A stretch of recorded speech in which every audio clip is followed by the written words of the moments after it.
kabar pemirsa? Anda menyaksikan program Happy Parenting. Sebagaimana kita ketahui, menjadi orang tua tidak mudah.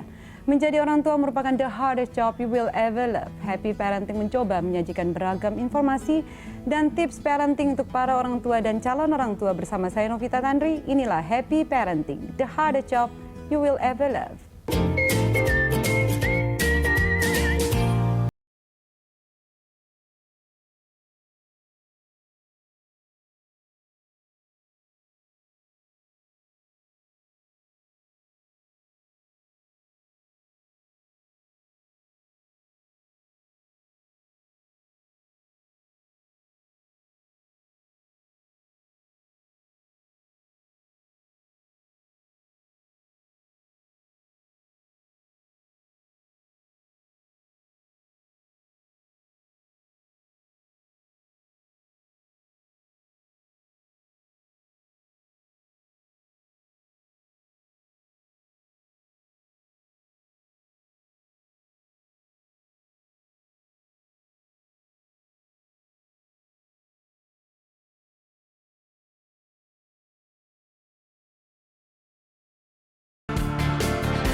Hampir sebagian besar masalah kesehatan memiliki awalan, dan awalan yang cukup berkontribusi besar adalah asupan makanan dan minuman, kemudian disusul gaya hidup sehari-hari.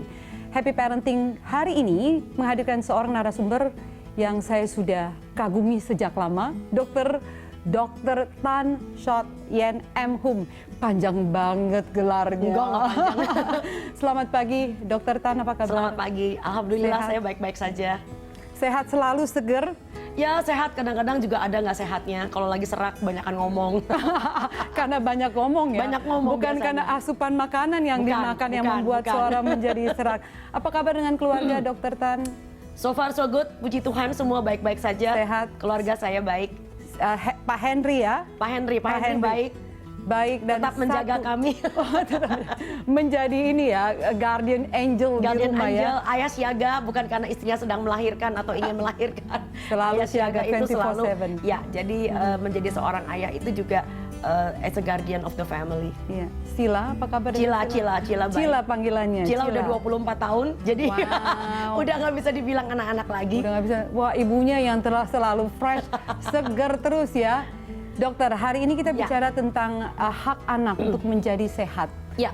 Begitu kita concern dengan dunia anak, dan saya juga termasuk salah satu yang begitu peduli dengan kesehatan anak-anak bangsa. Tapi sebelum kita masuk ke sana, dokter, bagi dulu dong tentang keluarga sendiri.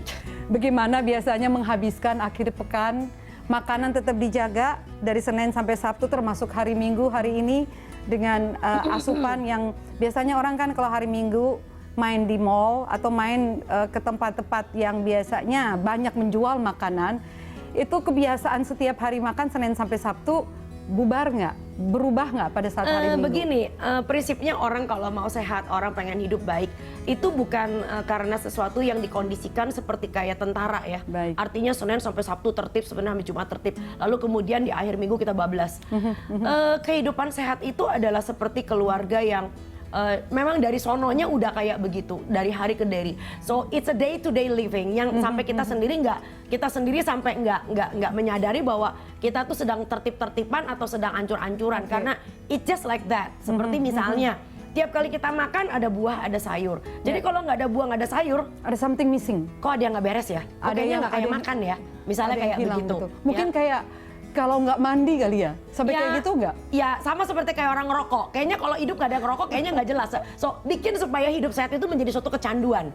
Ya awalnya adalah pembiasaan, ya lama-lama jadi biasa. Awalnya diajarin jadi kebiasaan, lama-lama jadi budaya. Ya, so menjadi budaya itu udah membuat kita menjadi seakan-akan kita udah nggak mikirin lagi. Asal muasal Dokter Tan, ini belajar dari ayah cara hidup sehat. Dokter Tan Chow Liat itu saya sudah kenal namanya sejak saya masih remaja, yang begitu fenomenal. Dia cukup galak sebagai seorang dokter. Sebagai ayah juga galak loh.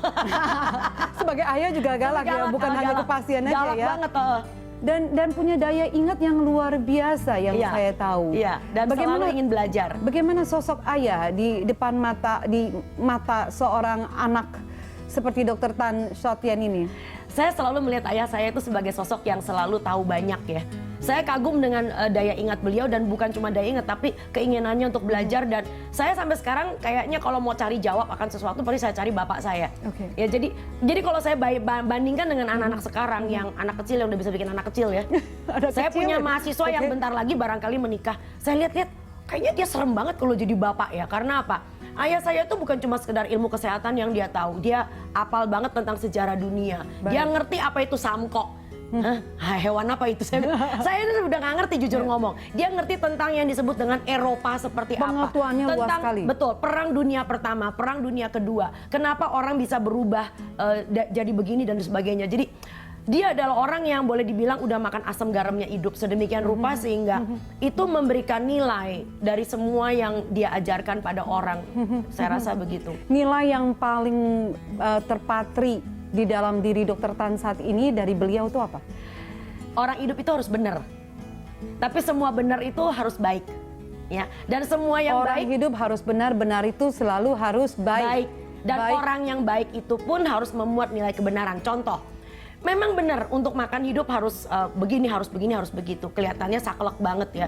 Ada sayur, ada makan buah, pakai protein yang sehat. Itu kelihatannya benar. Secara teori kelihatannya benar. Tapi kalau kemudian tidak bisa diterima oleh akal, tidak bisa diterima oleh budaya, maka itu tidak baik.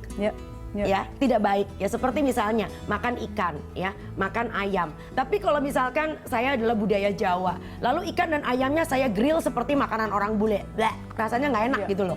Ya, jadi sesuatu yang benar harus kelihatan baik. Tapi semua yang baik pun harus benar. Seperti misalnya budaya Jawa itu kan kelihatan kita makannya yang disebut dengan slow food. Ya, makanan yang dipepes, makanan yang dimasak dengan pelan dan penuh dengan kearifan. Tetapi lalu kemudian kalau kita bisa lihat bahwa ternyata makanan yang baik itu kemudian tidak benar lagi. Misalnya dikit-dikit bikin soto mesti ditumis. Ya kelihatannya baik nih, ya makanannya enak. Tetapi kalau tidak benar secara kesehatan, maka berhenti dong. Ya budaya itu kelihatannya baik, tapi kalau tidak benar, tidak lagi sesuai dengan tuntutan ilmu, maka sesuatu yang baik itu belum tentu benar. Anda sudah langsung menyinggung dengan proses penyajian. Persis. Digoreng tadi atau ditumis mungkin dengan minyak. Ya, dan itu yang saya dapatkan dari pendidikan saya menjadi seorang magister filsafat. Jadi saya punya kebanggaan mempunyai S2 saya filsafat. S2 filsafat, by the way, keluarga Indonesia. Jadi bukan hanya sekedar dokter ini. Jadi itu yang membuat saya menjadi seorang dokter itu bisa memahami manusia itu sebetulnya apa dan siapa. Bagaimana saya bisa memahami juga kaitannya kita sebagai manusia di dalam jagat cilik saya, lalu kaitannya dengan masyarakat saya sebagai jagat gede saya. Itu sebabnya kenapa saya di dalam kamar praktek juga suka bermain dengan pasien saya dengan kata-kata, dengan mengatakan bahwa kalau kita sebagai manusia jagat ciliknya aja udah amburadul, so kita omong kosong bicara dengan jagat gede. Anda sungguh unik menurut saya sebagai seorang dokter. Saya sempat berkonsultasi, hadir menemani ayah dan ibu saya saat itu 3,5 jam. Itu dikupas tuntas habis. Mau jadi pasien kamu, duduk manis, harus dengerin konsultasi 3,5 jam. Bukan soal harus, ini adalah suatu gini loh. Saya perlu mengenal pasien saya, itu yang penting nomor satu. Dan kedua, tidak banyak. Sekaligus 3,5 jam itu mengenali satu persatu dan secara pribadi. Right, dan saya tuh gini loh, tidak banyak dokter di Indonesia mau bicara. Ya, jadi saya mengupas dulu sebelum Anda jadi pasien yang benar-benar jadi pasien suatu hari nanti. Kita harus tahu dulu, Anda paham nggak yang disebut dengan penyakit itu datangnya kenapa? Ya, banyak orang itu pergi ke dokter sekali lagi, sama ke dukun tuh sama. Nanyanya dengan bagaimana caranya. Caranya? Ya kan, bagaimana sama dengan membesarkan anak ya. Bagaimana supaya anaknya doyan makan, ya kan? Bagaimana supaya perkawinannya langgeng? Bagaimana pil ajaib, tongkat ajaib muncul? Tapi Anda nggak pernah membahas satu hal yang krusial dan ini gunanya filsafat. Kenapa? Kenapa anak saya nggak doyan makan? Ya, kenapa perkawinan saya udah 5 kali menikah gagal terus? Sebab begitu Anda tahu kenapanya, maka kuncinya bukan di tangan orang lain, bukan pergi ke konsultan, bukan perkara ganti suami lebih bagus, tetapi yang penting adalah saya ini kontribusinya apa? Kenapa saya bisa berbuat menjadi seperti ini? So, begitu Anda tahu kenapa, maka kuncinya ada di tangan Anda sendiri, bukan di tangan orang lain. Kata kunci semuanya sebenarnya di tangan kita sendiri untuk mengontrol diri sendiri, keluarga. Kalau terus mau bicara secara luas, untuk negara. Kita sambung ya dok, bagaimana cara tidak akan saya tanyakan itu caranya bagaimana, tapi kenapa, why ini nanti akan kita kupas tuntas di segmen kedua. Monggo. Baik, Keceriaan adalah promotor kesehatan dan teman terbaik untuk pikiran dan tubuh. Quotes ini kami ambil dari Joseph Addison. Pemirsa, tetaplah bersama kami di Happy Parenting.